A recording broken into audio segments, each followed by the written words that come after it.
Welcome to the Public Sector Marketing Show, a podcast for government and public sector marketing professionals who want to level up their digital marketing and social media knowledge, skills, and strategic thinking. And now, welcome your host, Joanne Sweeney. Hello and welcome to episode 55 of the Public Sector Marketing Show. If you thought that digital was slowing, then think again. In this episode, I'm going to bring you through the Data Reportal 2022 Digital Trends Global Report, and it makes for fascinating reading. It's one of the biggest reports of the year, and it's something that we in the world of digital marketing very much look forward to.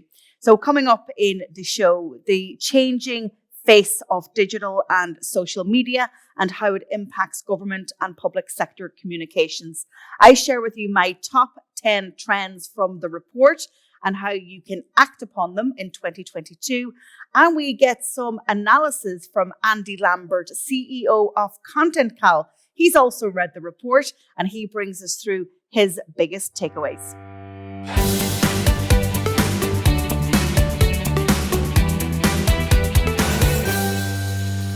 In today's column, I'm discussing the changing landscape of social media in a post-pandemic world.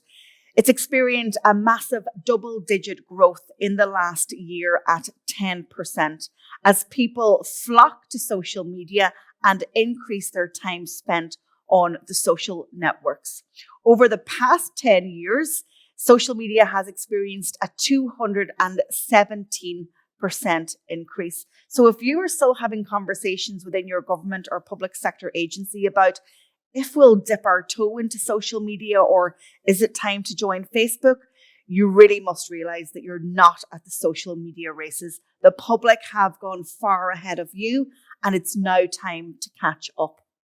Social networks are the number one and two reason why people are using the internet.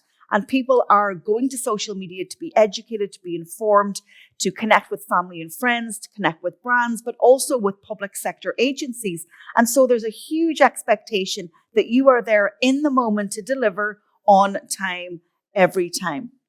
There are now more people using social media in the world than aren't. And in fact, if we go a step further and look at the population aged over 13, this gives us 4.6 billion users, representing 75% of the world's population. The average time spent on social media right now is 2 hours and 27 minutes. So you have to admit that it's time to step up your social media game. So people were asked in this study why they are using social media, and it profiled audiences aged 16 to 64. There's a massive prominence of news. So if you're not leaning into the opportunity for news amplification from your own organization, then certainly take advantage this year. So let's have a look at the top 5 reasons why people are using social media. Number 1, perhaps no surprise, to keep in touch with family and friends. Number 2, filling spare time. We've all done that, aimlessly scrolling into the black hole that is social media news feeds. But number 3 is reading news stories. And this is becoming increasingly of interest to me as social media is becoming a dominant news source. Number 4 is finding content. And of course, that will be relevant to you because you're sharing content that is of interest to your citizens. And then number 5, and this is the one that I certainly do it for, see what is being talked about in the moment. And social media is great to get a sense of what's happening in the world, in your country, in your city, in your community. And I'd like to ask you, what are the top 5 reasons that your community will engage with you on social media? You really have to ask yourself the tough question this year. Are we really showing up on social media? And are we really there for our citizens? Level up your social media skills by taking our diploma in social media, plus gain an industry qualification. Use the code SOCIALMEDIA20 for a 20% discount. Visit publicsectormarketingpros.com. This report is absolutely fascinating. And what I've done is I've read the entire thing for you, and I'm taking my top 10 takeaways for government and public sector to you and trying to save you some time. So have a listen and let me know if there are any of the top 10 that you agree with. And so I'm here now to take you through the Digital Data Report 2022 from We Are Social and Hootsuite. It's a remarkable report, and it really does a deep dive into global trends, but also country-specific trends.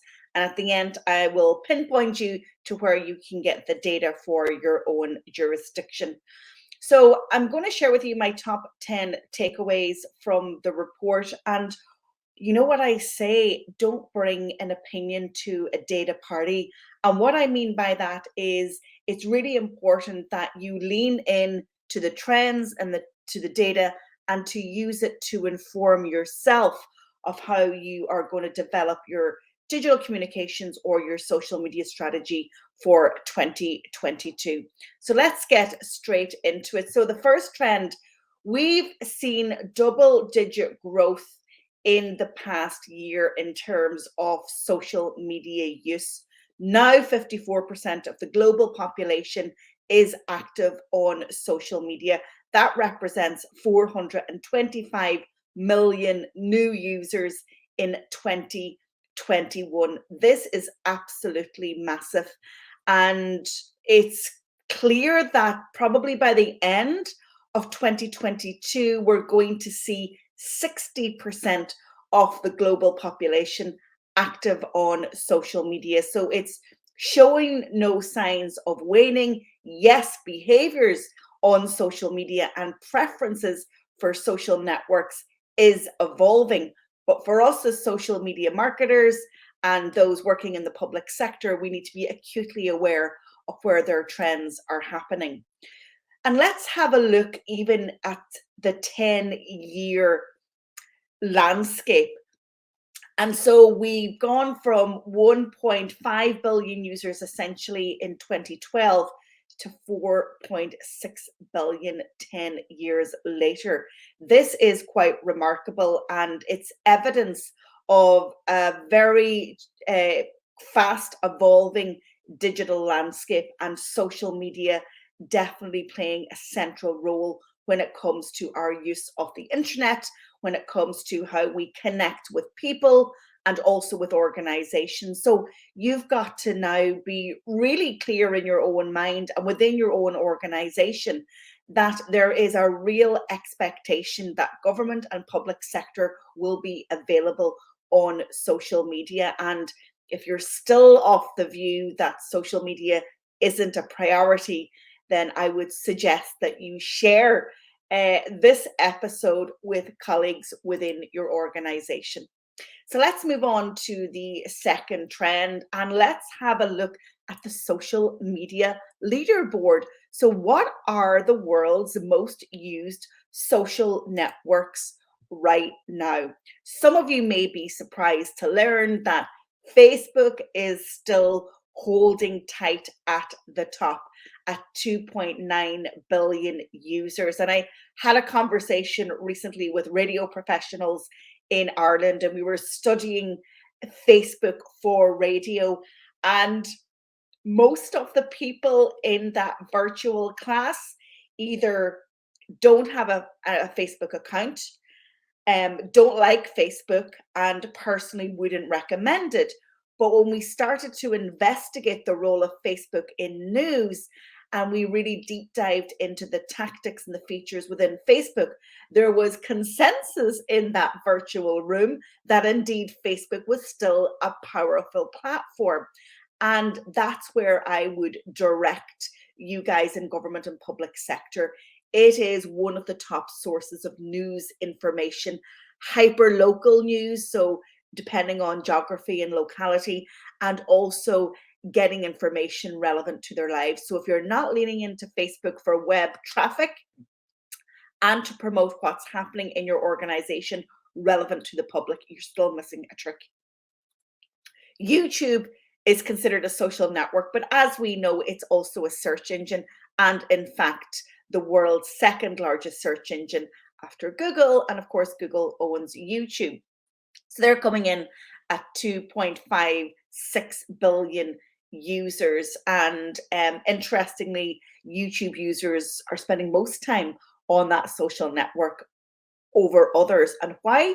Because we are casting from our phones to our smart TV.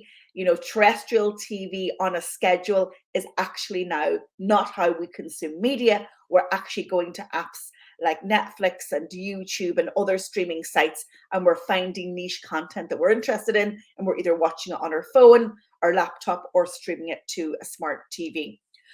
So WhatsApp is coming in third, and often when I'm showing this data to my students, people are surprised and they're like, Joanne, I didn't realize that WhatsApp and Facebook Messenger are considered social networks. Well, yes, they are, and their importance is increasing. And if you do not have messaging as part of your strategy, then you're missing a trick. WhatsApp, as we know, is a sister or brother, if you want, or we can go non-binary on that. But they are, I'll go with sister. They are sister businesses that fall under Meta. So Facebook, WhatsApp, Instagram, Facebook Messenger, all sitting there in the top 7 owned by Meta. So WhatsApp at number 3, 2 billion users. Then we have another sister company under Meta, that is Instagram, 1.5 million. WeChat, which is the predominant social network in China, used by 99% of the population, is coming in at 1.263 billion. But of course, if we took WeChat out because of the dominance of the Chinese market, then we would have TikTok moving up into that 5th spot. Their growth has been phenomenal. Some of us thought it might have been a fad, but actually it's not. And it's so not a fad that the other social networks are trying to reorientate themselves to try and combat losing market share from TikTok. So TikTok is at over 1 billion active users. And I predict that they are hot on the heels of Instagram. And it will be interesting in 12 months' time if they've actually overtaken Instagram. So then we have other social networks, like let's go down to Twitter, 436 million users. Again, the Twitter audience is very much a discerning news, information, breaking world events, politics, sport, very niche content. So really, really important to have a look at the data. So this is a global picture, but I would recommend that you go ahead and find out what the local country data is for your own jurisdiction and wherever you are operating in, because that's really, really important. So trend number 3, the most downloaded app in the world in 2021 might not be a surprise to some of you, but it was TikTok. TikTok was the most downloaded app last year, and its prominence during the early months of COVID continued into 2021. And we can see that Instagram from Meta was second, Facebook was third, and then WhatsApp was 4th. And then we have another encrypted messaging app, Telegram, coming in at number 5, followed by Snapchat at 6, Facebook Messenger at 7. And for those of us working in the virtual world day in, day out, at number 8 was Zoom Cloud Meetings. So there you go. TikTok is really dominating conversations when it comes to digital and social. Trend number 4 then, how much time are we spending on the internet? And I don't know about you, but I get my Monday morning weekly report from my phone that tells me my screen time daily. And sometimes it horrifies me when I glance at it, but I always say to myself, but that's, Joanne, because you're listening to radio or streaming in a podcast on your phone while you're working. You're not necessarily kind of active on it. And I try and leave my phone to one side. I have it on a stand beside me, but I kind of just work in the moment, and in the evening we'll catch up on what's been happening in social and potentially the world of news if I don't have the radio on. So how much time are we as humans globally spending on the internet each day? Let's have a look. So right now we are averaging about 7 hours a day. That's quite shocking, isn't it? Quite shocking. how are we spending it? Like, are people like casting YouTube, to their telly or watching YouTube on their phone in the evening? And does that account for 4 hours? Are we spending 2 hours on social media? That's 6 hours. And then are we spending another hour calling and video calling and messaging family and friends on WhatsApp and Messenger? So the internet is critical, as is the Wi-Fi, and also our smartphone as the device.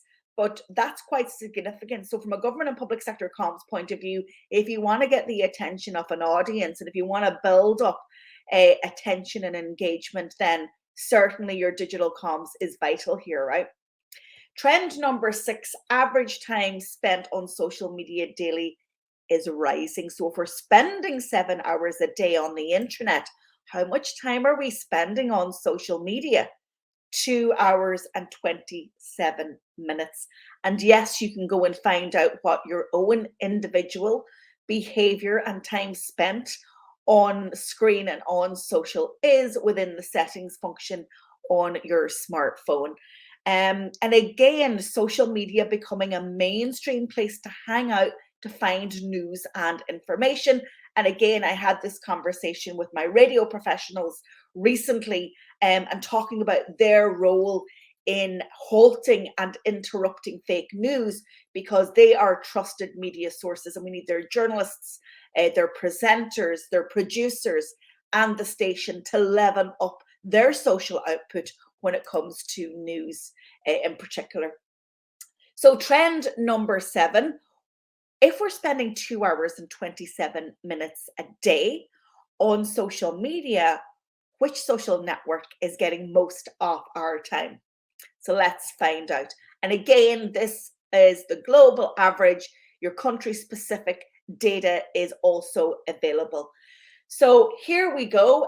Average time per month that users spend using each platform is coming out number 1, YouTube at 24 hours per month. So again, that shift from terrestrial TV to YouTube becoming a dominant streaming and TV channel, if you like.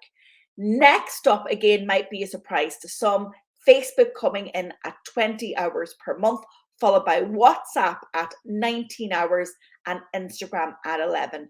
And looking at the meta channels, they really are commanding a lot of our attention and our time. So if you haven't built in messaging into your digital comm strategy, have a look at it. TikTok is the equivalent of Facebook at 19.6 hours. You can round it up to 20 there. And so that is quite something when they're relatively new to the market. If Facebook has been around for 18 years and TikTok has been around for 3, and now TikTok is equaling Facebook's attention time per month, then definitely Mark Zuckerberg and co must be a little bit nervous about their dominance. I know as a TikTok user, I definitely feel that it is a bit of a black hole, and I go in there with huge self-awareness and I take myself out, because you could lose hours off your days, guys. Twitter is commanding 5 hours a month, and then Snapchat and Facebook Messenger 3 hours per month. So another thing to be aware of is sources of brand discovery at trend number 8. So what does this mean? Well, how are citizens and consumers discovering brands? And government and public sector agencies, whether you like it or not, you're also brands. You have a role to play in the everyday life of citizens. Now, maybe not a daily role, but potentially a role a couple of times a year, or if you're a healthcare service, maybe it's more like a monthly role. So really, really important that you understand where people are getting information about the brands that they know, like, and trust. Still at the top, but just marginally, are search engines. So we've got to think about Google, You've also got Bing and Yahoo, but Google being the predominant social network in the Western world, coming in at 31.7%. Interestingly, guys, coming in at 31.1% are ads on TV. So this is huge news for those of you that are still investing in television advertising. Coming third at 28% is word of mouth recommendations from friends and family. Now, let's go back to the wonderful marketing guru that is Seth Godin. And he says that social media is like word of mouth marketing on steroids. And you know yourself, if you hear about a new brand or a new fitness class or an update to COVID-19 regulations or a viral spread or an increase of incidences, where did you really hear about it? Was it a WhatsApp from a colleague or a family member, or did it come across your news timeline on Instagram or on Facebook? Coming in number 4 at a healthy 27.6% are ads on social media. So again, how do we use this data to inform our digital comms plan? Well, we actually have a look at how then we are investing our money, investing our time. Next, coming in at number 5, are brand and product websites. So your website is hugely important. After that, ads on websites. Then we have TV shows and films. Recommendations and comments in social media is a little bit further down than I would have thought. Following that, we have consumer review sites and then ads in mobile on tablet apps. So this is really good for you to have a discerning think about where your digital comms is going and where you're spending your budget also. Okay, so trend number 9, Instagram just keeps growing. So Facebook has experienced its first ever fall in monthly active users in 18 years, but its sister company, Instagram, is experiencing great growth and it keeps growing. Ad reach jumped 21% in the past year. So let's have a look at how many people Instagram are reaching now on a monthly basis. 1.5 billion people. And we know now we can advertise directly from Instagram. Previous to this move, we had to advertise from Facebook and then cross-platform promotion. But now that has changed. So the Instagram ad reach versus the total global population is about 19%. And year-on-year growth, as I said, has gone up 21%. So the final trend, probably good to end this with TikTok. And TikTok is set to overtake some of the original social networks. It has been adding an average of more than 650,000 new users every day over the past 3 months. And this equates to almost 8 new users every second. So if you're still on the TikTok sidelines and you still haven't decided whether it's relevant for you or whether you have the capacity to do it, at least take the data back to the decision-making table and ask the team, if not now, when? Finally, I just want to direct you to datareportal.com and to the wonderful country-by-country reports that the team at We Are Social and Hootsuite have done. Simon Kemp does an amazing job leading that team. And so go and find your report for Ireland or the UK or the US, Australia, or wherever you are watching or listening this in this episode, because you can find them and bring then that local data back to the decision-making table.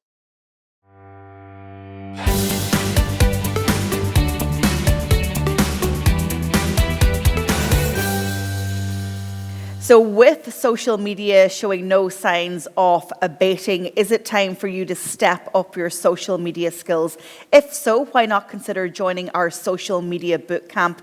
5 masterclasses on Facebook, Twitter, Instagram, LinkedIn, and TikTok. I share with you the top tactics that are working right now on each of those social networks to increase organic reach and engagement. So you will be a master of each of those social networks after attending the bootcamp. We also offer discounts for organizations that are sending more than one employee. So if you're looking for a discount on multiple bookings, just drop me an email to info@publicsectormarketingpros.com. A one-stop shop digital marketing and social media resource.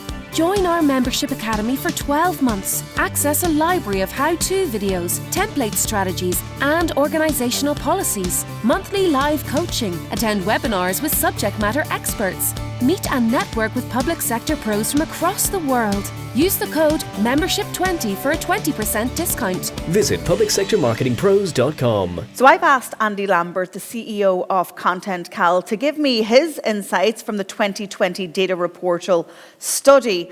And in this interview segment, he shares his highlights and how we should be using these insights to integrate into our social and digital communication strategy.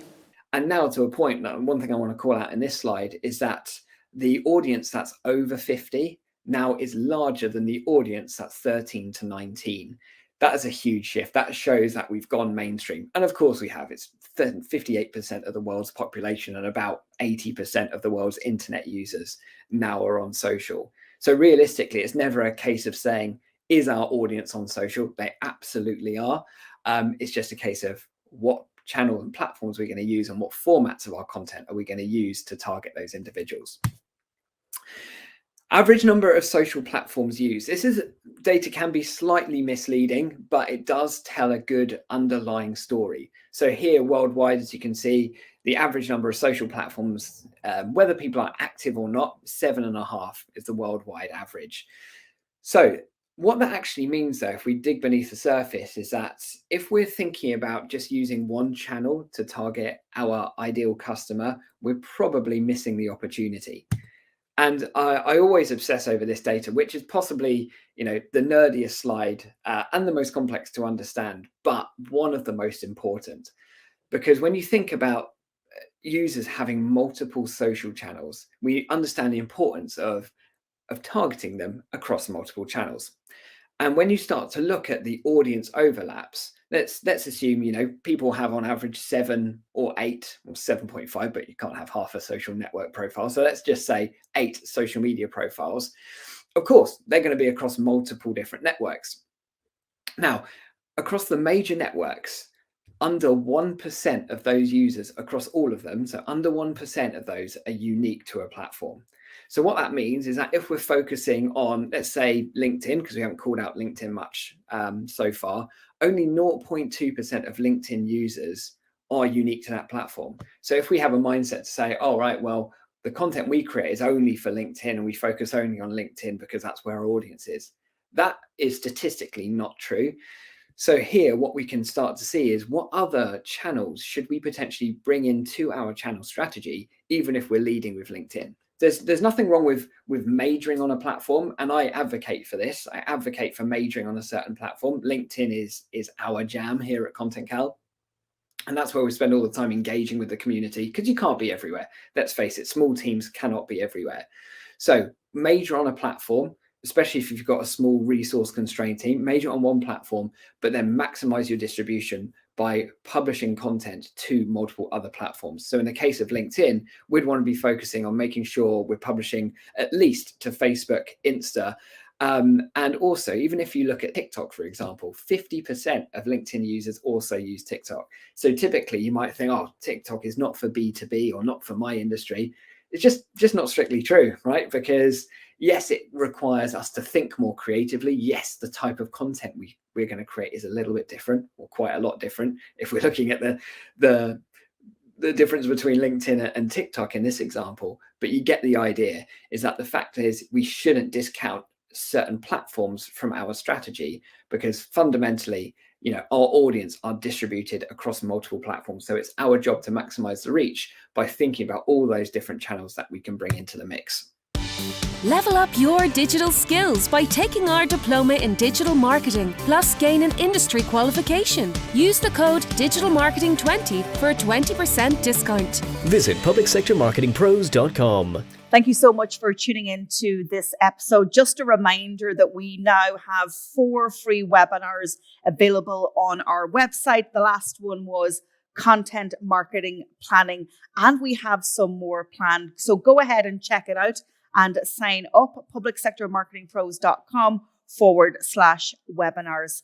Thank you so much for tuning into this episode. I'm looking forward to the next one. If you've got some ideas for guests on the show, if you want to be a guest on the show, or if you've got a case study or a social or digital comms win that you want to share, please get in touch. You tell me and I'll tell everyone else. I'm Joanne Sweeney. Thank you so much for tuning in. I'll see you on the next show. Thank you for tuning into this episode of the Public Sector Marketing Show. This episode has ended, but your digital journey can continue. Head over to publicsectormarketingpros.com to access resources and links mentioned in today's show and to connect with Joanne and her team. Until the next time, be sure to subscribe, rate, and review on your favorite podcast platform.